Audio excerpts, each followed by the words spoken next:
Hi everyone, I am your Arvind sir. आप सभी का स्वागत करते हैं इस चैनल पे एपीएल इंग्लिश क्लासेस में। देखो, वैसे पता है कि हम लोग एक्टिव पैसिव का सीरीज चला रहे हैं, जिसमें अब ऐसा समय आ गया है जहाँ पे मुझे बताना है कि how to change active voice into passive voice.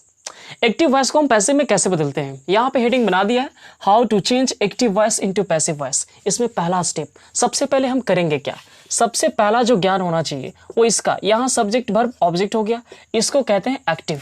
Subject होगा, वर्ब होगा, ऑब्जेक्ट होगा, इसको हम एक्टिव कहेंगे। अब एक्टिव वॉइस होता क्या है, पैसिव वॉइस क्या होता है, दोनों में डिफरेंस क्या है, वॉइस होता क्या है, इन सब का जो है, इसके बारे में फुल डिटेल जो है वो पार्ट फर्स्ट में दे दिया गया है। आप चाहो तो नीचे डिस्क्रिप्शन में लिंक दे दिया गया है एक्टिव पैसिव का पार्ट फर्स्ट, वहां से जा करके active voice, passive voice, voice क्या होता है, इसका पूरा डिटेल देख सकते हो। चलो आगे बढ़ते हैं। तो अगर पैसिव करना होगा तो क्या करेंगे, सबसे पहला चीज, ये जो ऑब्जेक्ट है आएगा सब्जेक्ट की जगह पे, यहाँ जो सब्जेक्ट है वो चला जाएगा ऑब्जेक्ट की जगह पे। फिर क्या होगा, फिर यहाँ पे हो जाएगा एक्सिलरी वर्ब, और फिर यहाँ हो जाएगा वर्ब का थर्ड फॉर्म, यहाँ पे बाई प्लस, यहाँ पे ऑब्जेक्ट हो जाएगा। इसको कहेंगे कि ये पैसिव फॉर्म होता है। तो सबसे पहला स्टेप क्या हुआ, सबसे पहले ये आपको आना चाहिए कि जो सब्जेक्ट होगा वो ऑब्जेक्ट की जगह जाएगा, जो ऑब्जेक्ट होगा वो सब्जेक्ट की जगह पे जाएगा। समझ में नहीं आया तो चलो देखो, जैसे मतलब यहाँ पे आई होगा तो यहाँ पे मी हो जाएगा, यहाँ पे ही होगा तो यहाँ पे हिम हो जाएगा, यहाँ पे हर होगा तो यहाँ पे सी होगा, यहाँ पे देम होगा तो यहाँ पे दे हो जाएगा। इस तरह से बदलेगा। अब ये बदलता क्यों है इसको भी समझ लो।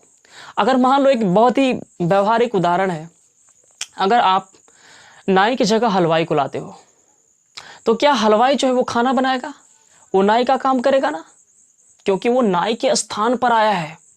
तो यही समझना है, ये दरअसल प्रोनाउन है, और प्रोनाउन जो है अपना रूप को चेंज करता है लेकिन नाउन नहीं करता है, प्रोनाउन करता है। अब कैसे देख लो, यहां पे देख लो, मैंने लिखा दो केस, एक सब्जेक्टिव केस और दूसरा ऑब्जेक्टिव केस। दो तरह के case, subjective case, objective case. यहां पे यही चीज चाहिए इसलिए हम बता देते हैं। तो यहां पे मान लो कि सब्जेक्टिव केस में आई है तो इसका ऑब्जेक्टिव मी होगा। यहां पे मैंने लिखा यू, तो यू का ऑब्जेक्टिव केस यू होता है, वी का ऑब्जेक्टिव केस अस होता है, और ही का ऑब्जेक्टिव केस हिम होगा, सी का ऑब्जेक्टिव केस हर होगा, ईट का ईट होगा, और दे का देम होगा। ये सब प्रोनाउन है, इशारा प्रोनाउन है। तो प्रोनाउन का सब्जेक्टिव केस, प्रोनाउन का ऑब्जेक्टिव केस, ये दोनों अलग अलग होता है। Got it. अब चलो, मेरा सवाल ये है कि मान लो इस सब्जेक्टिव केस में सब्जेक्ट की जगह पे अगर इतना कुछ में से नहीं आया और इसके जगह पर अगर आ गया ए डॉग, आ गया ए डॉग, आ गया ए बॉय, आ गया माई फादर, तो बताओ कि इसका ऑब्जेक्टिव किस क्या होगा, ए डॉग का ऑब्जेक्टिव किस क्या होगा, ए बॉय का ऑब्जेक्टिव किस क्या होगा, माई फादर का ऑब्जेक्टिव किस क्या होगा। अगर ये सब भी नहीं आया, मान लो कोई नाम आ गया राम, तो राम का ऑब्जेक्टिव किस क्या होगा।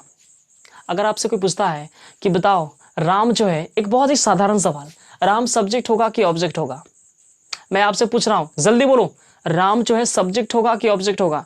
बहुत सारे लोग यही बताएंगे कि सब्जेक्ट होगा।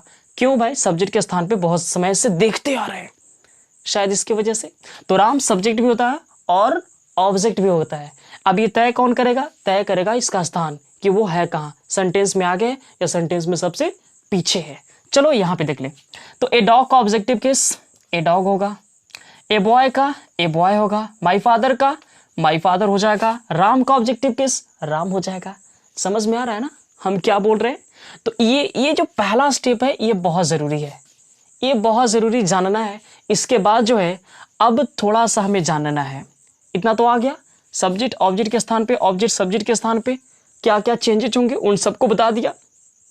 अब कैसे काम करना है, तो पूरा टेंस का इकट्ठे स्ट्रक्चर अब हम आपको बताते हैं कि पूरा टेंस का एक्टिव स्ट्रक्चर क्या होगा, पैसिव स्ट्रक्चर क्या होगा, इकट्ठे एक ही जगह पे बता देते हैं।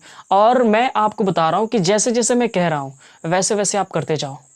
पक्का चुटकी बजाते जो है आप किसी भी सेंटेंस को पैसिव में बदल दोगे, टेंस वाला। इसके बाद जो अभी कॉन्सेप्ट मैं देने जा रहा हूं बहुत आसान है और बहुत आसानी से जो है इजीली आप इसको समझ भी सकते हो। आप चाहो तो इसका स्क्रीनशॉट ले लो, एक एक चीज को जो है नोट करते जाओ, पेन और कॉपी ले करके बैठो, ऐसे मत वीडियो देखो, एक एक चीज को नोट करते चलते, एक एक चीज को जो है नोट करते जाओ। अपने पास इंफॉर्मेशन जब गैदर हो जाएगा तो तुम्हारे सामने फिर कोई नहीं।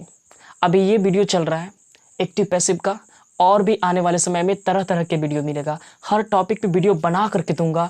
आपको बस करना क्या है, आप जिस तरह से वीडियो को लाइक कर रहे हो, एक एक वीडियो में कमेंट कर रहे हो, वीडियो आपको कैसा लगा, आप शेयर कर रहे हो, उन लोगों तक पहुंचा रहे हो जिसको आवश्यकता है, उन सभी चीज के लिए आपको तहे दिल से धन्यवाद। आप इसी तरह से मेरा साथ दो। आप जब वीडियो को लाइक करते हो, कमेंट करते हो, शेयर करते हो, उन जरूरतमंदों तक पहुंचाते हो, तो मुझे पता है एक एनर्जी मिलता है, और वो एनर्जी इतना शक्तिशाली होता है कि मैं उसको जो है अपने आने वाले वीडियो में लगाता हूं। आप इसी तरह से अगर साथ दोगे तो मैं आपको गारंटी देता हूं ये वीडियो कुछ भी नहीं है, इससे भी जबरदस्त, इससे भी अच्छा वीडियो, इससे भी ज्यादा मेहनत करके मैं आपके लिए काम करूंगा। इस चीज को जो है आप हमेशा याद रखना। अब चलो आगे देखते हैं कि पूरा जो एक्टिव और पैसिव का ये टेंस का जो स्ट्रक्चर होगा उसको हम आसानी से कैसे समझ लें। एक्टिव सेंटेंस को पैसिव बनाना, ये पूरे टेंस का स्ट्रक्चर यहाँ पे मैंने लिख दिया है। ये पूरे एक्टिव स्ट्रक्चर है और यहाँ देख रहे हो पैसिव स्ट्रक्चर है, ये पूरे टेंस का है। और जैसा कि आपको भी पता है, अगर नहीं पता तो कोई बात नहीं, टेंस में हम 8 ही टेंस ऐसे होते हैं जिसका हम पैसिव बनाते हैं, 4 का नहीं बनाते हैं। 4 का बनाया जा सकता है बट वो प्रचलन में नहीं है, तो जो चीज़ प्रचलन में नहीं होता है वो फालतू का होता है और उस चीज़ को हम इग्नोर करते हैं, उस चीज़ को हम ध्यान नहीं देते हैं। तो यहाँ पर भी देख लो 8 का, इधर देखो यहाँ से 1 to 8 लिख दिया गया है। 8 का ये एक्टिव स्ट्रक्चर, यहाँ पे पैसिव स्ट्रक्चर। आप चाहो तो इसका स्क्रीनशॉट ले लो, एक एक चीज़ को नोट कर लेना। अब यहाँ से हम बताना शुरू करते हैं। देखो यहाँ पे मैंने सब्जेक्ट और ऑब्जेक्ट सब में कॉमन होगा तो उस चीज को हटा दिया है। यहाँ भी सब्जेक्ट और यहाँ पे देख लो B3 के बाद बाई प्लस ऑब्जेक्ट सब में कॉमन होगा, उसको भी मैंने निकाल दिया। मतलब कॉमन का मतलब है कि सब में लिखा था, इधर भी इधर भी इधर भी इधर भी, दोनों तरफ, इस चीज को मैंने हटा दिया। चलो यहाँ पे देख लो, अगर सब्जेक्ट B1 B5 ऑब्जेक्ट यहाँ से यहाँ तक प्रेजेंट है, यहाँ से यहाँ पास्ट है और यहाँ से यहाँ तक ये आपका फ्यूचर हो गया। यहाँ पे 3 प्रेजेंट 3 पास्ट, तो पूरा हो गया 8। अब ये देखना है काम कैसे करेगा। अगर दुनिया का कोई भी सेंटेंस आपके सामने है, उसको पैसिव बनाना है, तो देखना कि अगर उसमें B1 या B5 है तो उसका पैसिव क्या होगा, उसका पैसिव होगा is am are plus B3। Basic तो ज्ञान पता है, सब्जेक्ट ऑब्जेक्ट की जगह, ऑब्जेक्ट सब्जेक्ट की जगह पे हम करके बताएंगे आपको, डोंट वरी, कोई बात नहीं है। अगर ईज एम आर B4 दिखा कॉन्टिन्यूअस तो बीइंग को ऐड कर देना है, ईज एम आर आपको वैसे ही मिलेगा। यहाँ पे अगर हैजअप की बात करें तो अगर हैजअप प्लस B3 एक्टिव अगर मिलता है तो कुछ नहीं, हैजअप के साथ बस आपको बीन को ऐड कर देना है और कुछ नहीं करना है। नेक्स्ट देख सकते हो यहाँ पे B2 है। अब B2 का क्या होगा, वाज वेयर प्लस B3 हो जाएगा।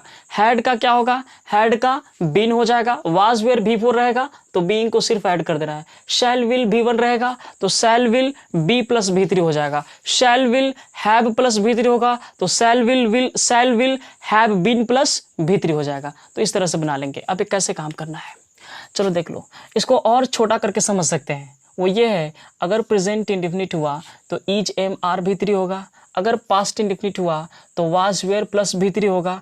अगर कॉन्टिन्यूअस हुआ तो देखो बीइंग को ऐड कर देंगे। ईज एम आर कॉन्टिन्यूअस है तो बीइंग को ऐड कर दिए।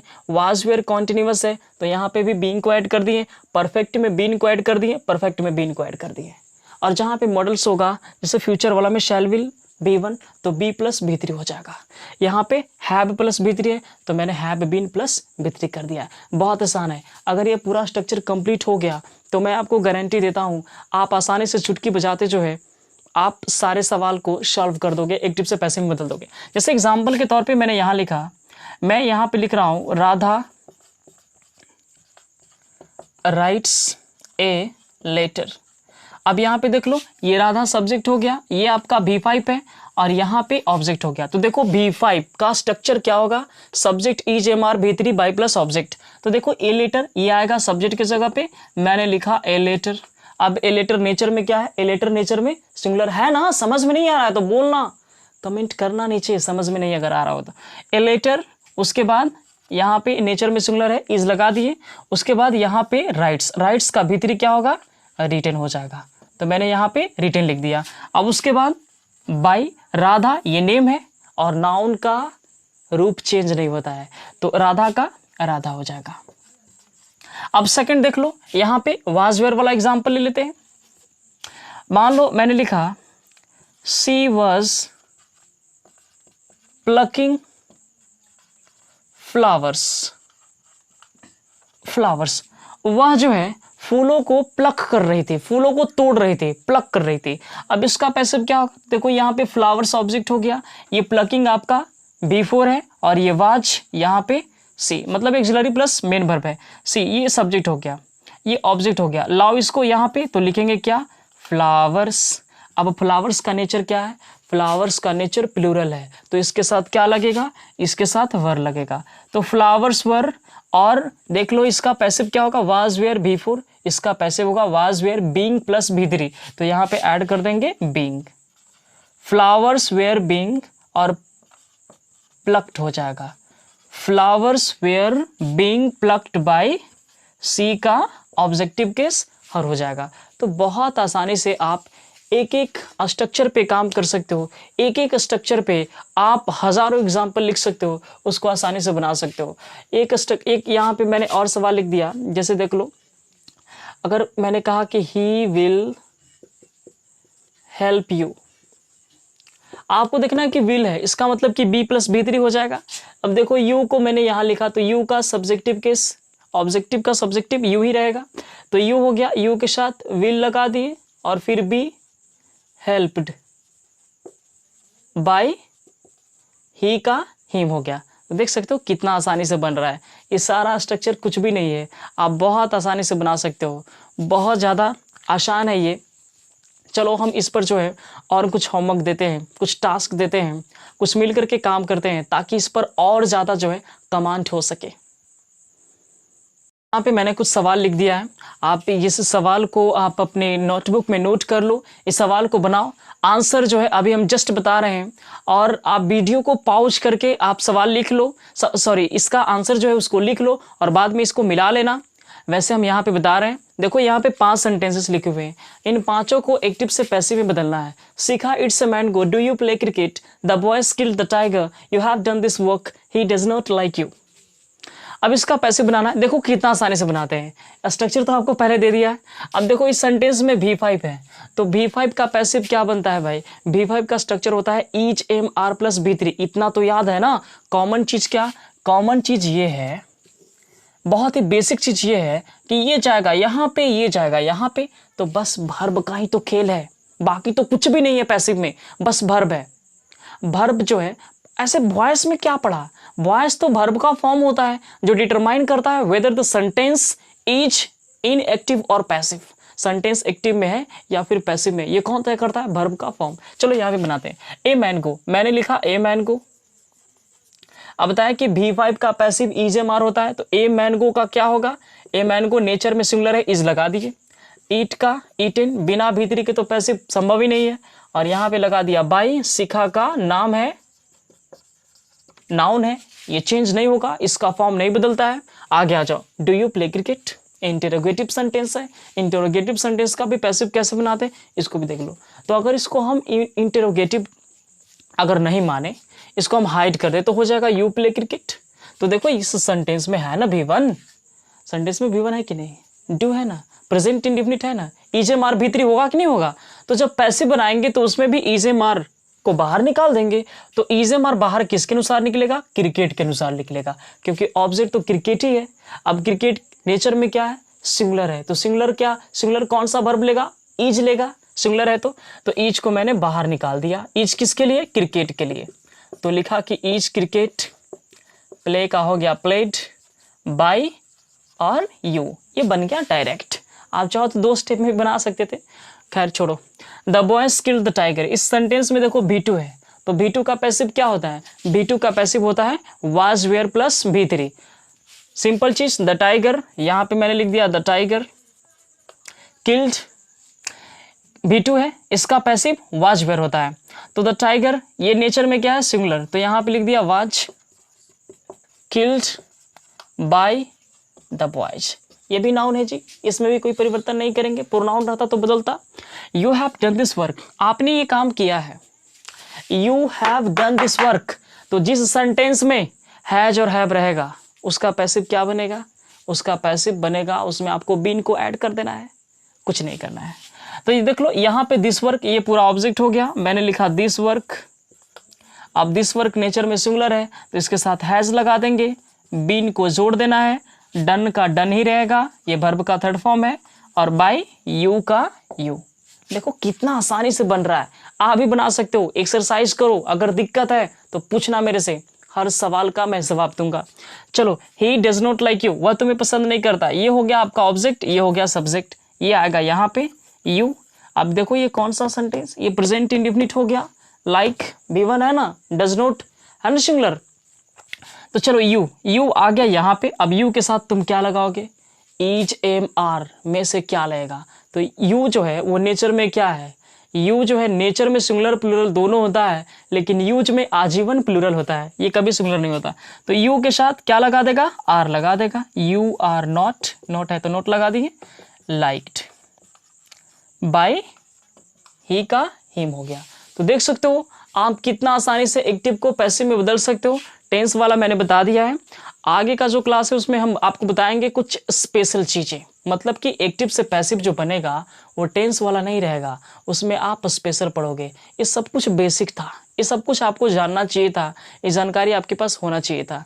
इसके बाद का जो क्लास है वो समझो कि एडवांस का क्लास मिलेगा, उसमें हम स्पेशल पैसिव पढ़ने वाले हैं। सो थैंक यू, आपने इस वीडियो को पूरा देखा, इसके लिए बहुत बहुत धन्यवाद। और जिस तरह से आप मुझे साथ दे रहे हो, आप साथ दो, मैं आपके लिए और भी मेहनत करके इससे भी ज़बरदस्त वीडियो बनाऊंगा। Thank you so much.